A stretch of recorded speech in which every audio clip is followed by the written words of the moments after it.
butayu bwa Iran hari inzugi zifunze imyaka myinshi. Inyuma yazo hari ibintu amaso y'isi atakwifuza kubona. Ntibikunze kuvugwa kenshi mu itangazamakuru, ariko bifite ubushobozi bwo guhungabanya isi yose mu munsi umwe. Mu by'ukuri hari ibintu bimwe isizi, ariko hari n'ibindi itazi. Ariko igiteye ubwoba kurusha byose ni ibyo Iran yahisemo guhisha, kuko muri ibyo bije harimo intwaro 5 zishobora guhindura isi mu munsi umwe gusa. Amerika ifite igisirikare gikomeye ku isi, ariko Iran ntikeneye kuyitsinda, ahubwo birahagije gusa kuyihungabanya. Mu 1979 habaye impinduramatwara muri Iran. Iran yahinduye amateka yayo burundu. Yahindutse igihugu kitizera uburengerazuba bw'isi. Kuva icyo gihe Amerika yakomeje kurebana nabi na Iran. Sanctions ziratangira, ubukungu buragabanuka, n'imiryango irafungwa. Ariko hari ikintu kimwe cyavutse. Iran yatangiye kwiyubakira ubushobozi bwo kwirwanaho. Mu maso y'abayobozi bayo ntibari bari kubaka intwaro zo gutera abandi, ahubwo bari bari kubaka uburyo bwo kutazegera batsindwa. Iran izi neza ikintu kimwe, izi ko idashobora gutsinda mu ntambara isanzwe na Leta Zunze Ubumwe za Amerika. None yahisemo gukora iki? Nta kindi ahubwo yahinduye umukino. Yubaka intwaro zidashingiye ku mbaraga gusa, ahubwo zishingiye ku gutungura no guhungabanya uwo bahanganye. Intambara y'umunsi wa none ntitsindwa n'ufite imbaraga nyinshi, ahubwo itsindwa n'ufite plan nziza. Mu ntwaro zose Iran yubatse hari intwaro 5 zidasanzwe, nizo tugiye kurebera hamwe kano kanya. Nk'ibisanzwe muri kumwe na Ndayishimiye Jean Claude. Ngira ngo usabe nimba ari ubwa mbere ugeze kuri no channel wibuke gukora subscribe. Intwaro ya mbere duhereyeho ni hypersonic missile izwi nka Fata. Hypersonic missiles ni intwaro zigezweho kandi zitinyitse cyane mu isi ya none kubera umuvuduko wazo. Kuzikumira bimeze nk'ibidashoboka. Muri Iran hari version nshya y'izi ntwaro yiswe Fata. Iyi si misile isanzwe. Si nka misile zisanzwe zigenda mu kirere zigashobora gukurikiranwa. Oya, ahubwo igenda ku muvuduko urenze ibyo radari nyinshi zishobora kumenya. Iyi iri kugenda bimeze nk'itagaragara ku buryo busesuye kubera umuvuduko wayo, ku buryo kuyifata biba bimeze nk'ibidashoboka. Kandi icy'ingenzi kurushaho si umuvuduko wayo gusa, ahubwo nuko ishobora guhindura inzira yayo mu gihe igenda. Ibi bisobanuye ko system zo kwirwanaho zishingiye kuri prediction zidashobora kuyimenya neza. Mu busanzwe igihugu cyose cyubaka defense system ishingiye ku kumenya aho misile igana hakiri kare, ariko iyo misile ishobora guhindura icyerekezo igihe cyose ishaka. Icyo gitekerezo kiba kitagifite agaciro nk'uko bisanzwe. Iyi Fata ifatwa nk'intwaro igamije guca mu bwirinzi bw'ibihugu bikomeye. Mu buryo bworoshye si intwaro yo kurasa gusa, ni intwaro yo guca muri system yose y'ubwirinzi bwubatswe mu myaka myinshi. Iyi irashwe reaction time iba nto cyane. Si ikibazo cy'iminota, ahubwo ni ikibazo cy'amasaha make cyane. Rimwe na rimwe amasegonda make ku rwego rwa detection. Ibi bituma ikiswe early warning system kiba nk'icyatakaje akamaro mu bihe bimwe. Ikindi kintu gitera impaka nuko iyi missile itareba igihugu kimwe gusa. Ishobora kugera ku ntera ndende bihagije, ku buryo ifatwa nk'intwaro ishobora kugera mu bice bitandukanye by'akarere kose.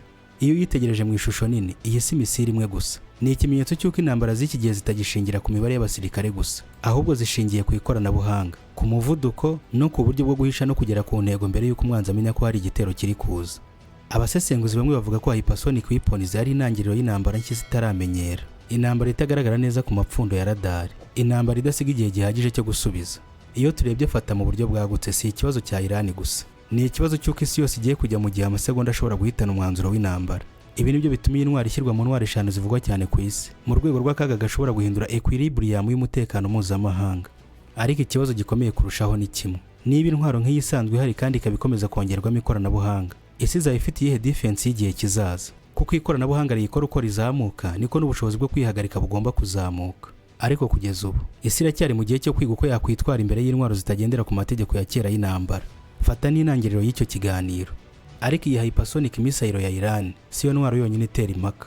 Hari indi ifite imbaraga zishingiye ku buremere bwayo no ku bushobozi bwo gusenya ku rugero runini kurushaho. Intwaro ishobora guhindura umujyi wose mu masegonda make. Iyo tuvuze intwaro zifite ubushobozi bwo guhindura isura y'intambara mu buryo bwihuse, hari iziba zitagaruka cyane mu itangazamakuru, ariko zigahabwa agaciro gakomeye cyane mu masesengura ya gisirikare. Imwe muri zo ni Khorramshahr-4.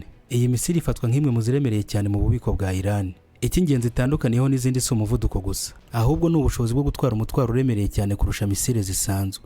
Iyi ivugwa mu rwego rwa gisirikare ifatwa nk'intwaro ishobora gutwara ibintu byinshi icyarimwe, bigatuma ingaruka zayo ziba nini kurushaho mu gihe igeze ku ntego. Mu buryo bworoheje, iyi misile si intwaro yo gutera ahantu hato gusa, ni intwaro igenewe ibikorwa binini, aho igitero kimwe gishobora kugira ingaruka ku gace kanini cyane. Ibi kandi bituma yinjira mu cyiciro cy'intwaro zifite strategic impact, aho intego atari ugusenya ikintu kimwe gusa, ahubwo ni uguhungabanya system yose y'ahantu hagabwa igitero. Abasesenguzi bavuga ko imbaraga nyamukuru za Khorramshahr-4 zishingiye ku kuba ishobora gutwara payload iremereye cyane. Ibi nibyo bituma ingaruka zayo ziba nini cyane kurusha misile zisanzwe. Iyo yinjiye ikirere ntibigiye mu rugendo rusanzwe, ni trajectory igenewe kugera ku ntera ndende, igatuma ishobora gukoreshwa mu buryo bwagutse mu karere kose k'intambara. Ibi bituma iba intwaro ifite ubushobozi bwo guhindura imiterere y'ahantu hagabwa igitero mu buryo bwihuse kandi bukomeye. Ariko igitera impaka si uburemere bwayo gusa, ahubwo ni icyo uburemere bushobora gukora iyo bwagejejwe ku ntego. Iyo misile ifite ubushobozi bwo gutwara umutwaro munini igeze aho yatumwe, ingaruka zayo zishobora kurenga igipimo cy'intambara isanzwe. Niyo mpamvu yinjira mu ntwaro zivugwa cyane mu isesengura ry'umutekano mpuzamahanga. Mu buryo bwagutse, Koramushakane igaragaza ko intambara z'iki gihe zidashingiye ku mubare w'abasirikare gusa, ahubwo zishingira ku bushobozi bwo gukora damage ku rwego runini mu gihe gito cyane. Ibi kandi bituma systeme z'umutekano w'ibihugu bikomeye zihora mu myiteguro ihoraho, kuko intwaro nk'izi zitanga amahirwe make yo gusubiza nyuma y'igitero. Iyo turebye iyi misile mu ishusho nini, ntabwo ari ikibazo cy'igihugu kimwe gusa. Ni ikimenyetso cy'uko ikoranabuhanga rya misile rigeze ku rwego aho ingaruka zishobora kuba zihanitse cyane mu gihe gito. Ariko nubwo ifite imbaraga zikomeye, ntabwo ariyo ntwaro yonyine ihindura imiterere y'intambara z'iki gihe. Hari ubundi bwoko bw'intwaro budasaba misile nini cyangwa warhead iremereye, ahubwo bushingiye ku mubare, ku bwihute no ku bushobozi bwo gutera icyarimwe ku rugero rwinshi cyane. Ni intwaro ituma defense systems zose zishobora kurengerwa mu masegonda make. Iyo si misile imwe, ndetse si igitero kimwe. Ni uburyo bushobora guhinduramo intambara umwuzure w'ibikoresho byinshi bizira icyarimwe, bigatuma kwirwanaho biba ikibazo gikomeye cyane. Ubwo bwoko bw'intwaro ni drones za kamikaze zikoreshwa mu buryo bwa swarm. Mu ntambara z'iki gihe si ngombwa kugira intwaro nini cyane kugira ngo utsinde urugamba. Rimwe na rimwe imbaraga ziva mu mubare. Niho havuka igitekerezo cyiswe drone swarm warfare. Muri Iran imwe mu ntwaro zizwi cyane muri uyu mwuga ni yitwa Shahid drone. Izi si drone zisanzwe zifite misiyo yo kugenzura cyangwa gufotora. Oya, ahubwo izi ni kamikaze drones. Zigenewe kugenda zigaturika iyo zigeze ku ntego yazo. Icy'ingenzi kuzikoresha si imwe, ahubwo ni uburyo zoherezwamo ari nyinshi icyarimwe. Iyo ziri mu mubare munini zitangira gukora nk'itsinda rimwe rigenzura ikirere. Systeme z'ubwirinzi zisanzwe zubakiye ku guhangana n'icyo zita single target threat. Ariko iyo hari ibikoresho byinshi bizira icyarimwe, icyo gitekerezo kiba kigoye cyane gukoreshwa neza. Shahid drones zikoreshwa mu buryo bwo kugerageza kurenga ubwirinzi bw'igihugu, binyuze mu kubwinjiramo buhoro buhoro ariko ku rugero runini. Iyo zoherejwe bituma systeme zo kwirwanaho zigira pressure irenze ubushobozi bwazo busanzwe. Muri make ni nko gucanganyukisha ubwirinzi. Ibi bituma defense operators bagira ikibazo cyo gutandukanya ibikoresho by'ingenzi n'ibitari byo mu gihe gito cyane. Mu ishusho y'intambara, iyi tekiniki ihindura uburyo imirwano itegurwa. Ibi si ukongera imbaraga ku gitero kimwe gikomeye, ahubwo ni ukugabanya igitero mu bice byinshi bito bito, bigatera ahantu hatandukanye icyarimwe. Abasesenguzi ba gisirikare bavuga ko drone swarm ari imwe mu mpinduka zikomeye mu ntambara z'iki gihe, kuko ihindura igitekerezo cya strong single weapon, igashyiraho mass coordinated pressure. Iyo turebye Shahid drones mu buryo bwagutse, ntabwo ari ikibazo cy'intwaro imwe, ni ikibazo cy'uko ikoranabuhanga rishobora guhindura uburyo intambara itegurwa. Ariko nubwo izi drones zifite ubushobozi bwo gutera ku rugero runini, ntabwo zonyine zihagije ngo zigenzure ikirere cyose cy'intambara. Hari ubundi bwoko bw'intwaro Iran ifite bukora mu buryo butandukanye cyane. Ni intwaro ituma radari zisanzwe ziba zitagifite akamaro nk'uko bisanzwe. Izo ntwaro zigurukira hasi cyane, zigahisha inzira yazo, maze zigakubita intego zitunguranye. Izo ntwaro nta zindi ni cruise missiles, zizwi ku izina rya invisible killers. Mu ntambara z'iki gihe, si imbaraga zigaragara gusa zitera ubwoba, hari n'imbaraga ziza bucece, zigatera ugashiduka zikugezeho. Cruise missile ni imwe mu ntwaro zubatswe ku gitekerezo cyo kugera ku ntego mu buryo butagaragara neza kandi hakiri kare.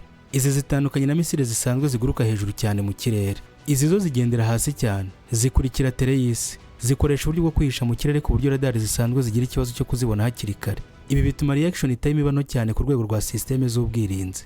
Cruise missiles si intwaro yo gutera ahantu hato gusa, ni intwaro yo kugera ku ntego z'ingenzi mu buryo butunguranye. Zishobora kandi kugena inzira zazo mu buryo bwihuse, zigahindura icyerekezo ziri mu rugendo.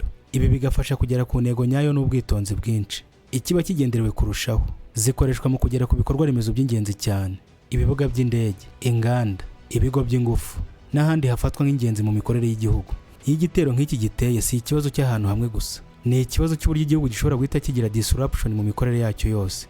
Abasesenguzi bavuga ko cruise missiles ari intwaro zo mu bwoko bwa precision stealth warfare. Si ugusenya byinshi icyarimwe, ni ugusenya neza ahantu h'ingenzi cyane mu gihe gito kandi mu buryo butunguranye. Ibi bituma ihinduka kimwe mu bikoresho by'ingenzi mu ntambara zigezweho, aho gutungurana ari byo biba bifite agaciro kurusha imbaraga zigaragara. Iyo igitero nk'iki giteye, ikibazo si uko cyageze ku ntego gusa, ahubwo ni uko gishobora kugera ku ntego nawe wari wagitegereje. Mu ishusho yagutse, iyi ntwaro igaragaza ko intambara z'iki gihe zitagishingira ku kuza ku mugaragaro nk'umwanzi. Ariko nubwo cruise missiles zifite ubushobozi bwo kwihisha no kugera ku ntego neza, ntabwo arizo zonyine zitera impinduka mu mikorere y'intambara. Hari indi reya y'ingenzi cyane kurusha byose, reya ituma intwaro zose zihuza zigakorana, zigakora nk'urusobe rumwe ruyobowe n'ikoranabuhanga rihanitse. Intwaro ituma missile, drone na systems zose z'igisirikare zishobora kugenzurwa no kuyoborwa mu buryo bumwe buhuriweho. Iyo ni system ishingiye ku makuru, satellite no guhuza intwaro zose mu buryo bumwe bw'igenamigambi rya gisirikare. Niho haza intwaro ya nyuma mu rutonde rwacu, uburyo bwo kuyobora intambara zose mu buryo butagaragara ariko bufite imbaraga zikomeye cyane. Mu ntambara z'iki gihe, intwaro ikomeye kurusha izindi si misile imwe, si drone imwe, ndetse si na radar imwe, ahubwo ni uburyo byose bihuzwa. Ni systeme y'ubushobozi bwo kubona, guhitamo no gutera ku muvuduko utarigeze ubaho mbere. Muri iki cyiciro intwaro za Iran zivugwa mu isesengura rya gisirikare ntabwo zirebwa nk'ibikoresho bitandukanye, ahubwo zirebwa nk'urwego rumwe rw'intambara rukorera hamwe. Satelite zitanga amakuru y'aho intego ziri, drones zitanga ubushobozi bwo kugenzura no gutungurana, missiles zo zitanga imbaraga zo kugera ku ntego mu masegonda make. Ibi byose iyo bihujwe havuyemo icyo bita integrated warfare system. Ubu ni uburyo intambara itagikorwa n'intwaro imwe. Ibi bituma igihe cyo gufata icyemezo kigabanuka cyane. Si ikibazo cy'iminota, rimwe na rimwe ni ikibazo cy'amasaha make cyane, cyangwa se amasegonda make hagati yo kubona intego no kuyirasa. Hari ikindi kintu gikomeye cyane muri iyi system, underground infrastructure. Iran ifite uburyo bwo guhisha ibikoresho byayo mu buryo bugoye kugeraho. Launch sites zishobora kuba munsi y'ubutaka, mu misozi, cyangwa mu byobo bihishe ku buryo bigora kubimenya hakiri kare. Ibi bituma igitekerezo cya preemptive strike kiba kigoye cyane mu bihe bimwe, kuko ntubasha kumenya aho igitero kizaturuka. Iyo uhuza underground systems, missiles, drones na satellite intelligence, uba ufite igikoresho kidakora nk'intwaro imwe, ahubwo kiba gikora nk'urusobe rw'intambara rushobora gukora ibikorwa byinshi icyarimwe.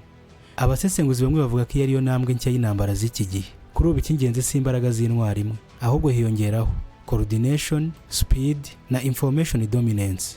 Iyo turebye system mu buryo bwagutse, ntabwo ikibazo ari Iran yonyine. Ni impinduka ikomeye ku buryo isi yose igiye kujya yubaka uburyo nk'ubu bwo kwirwanaho, kuko iyi ntambara igenda iva ku guhangana kw'intwaro ku ntwaro ikaba system kuri system. Ibi bihinduka burundu, kandi ibi byose bitugeza ku kibazo kimwe gikomeye. Niba isi igeze ku rwego aho intambara ishobora kugenzurwa n'urusobe rw'ikoranabuhanga rudasanzwe, ni gute umutekano mpuzamahanga uzaba umeze mu myaka iri imbere? Nanone ndagushimiye cyane we wafashe umwanya ugakurikira iki kiganiro. Ngira ngo usabe niba utarakora subscribe uyikore, dukomeze tubane mu biganiro bigiye gukurikira. Sawa, ibihe byiza, amahoro y'Imana akomeze kubana namwe.